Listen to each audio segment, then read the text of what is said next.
Welcome to Kenton's videos. Enjoy the video. In this video, I will explain how to get public documents from MCA. First, navigate to the official Ministry of Corporate Affairs portal.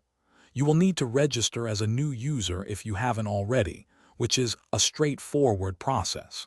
This registration grants you access to the View Public Documents service, allowing you to search for and obtain various company records. Once logged in, locate the View Public Documents section. Here, you can search for specific company records by entering either the company's full name or its unique corporate identification number, often called CIN. You can further refine your search results by selecting the type of document you need, such as annual returns or financial statements, and by specifying a filing date range. After finding your desired document, simply select it from the search results.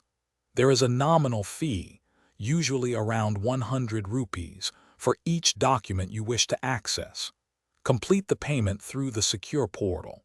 Once the payment is processed, the document will be available for immediate download in a convenient PDF format, ready for your review. The MCA portal offers a wealth of information, including essential documents like annual financial statements, annual returns, and various charge documents. You can also retrieve crucial records such as incorporation certificates and the memorandum and articles of association. Remember to check the description below for a book that can truly change how you think about money, as well as other helpful deals and resources. We hope this guide helps you easily navigate the MCA portal. Thanks for watching. Consider subscribing if we helped you.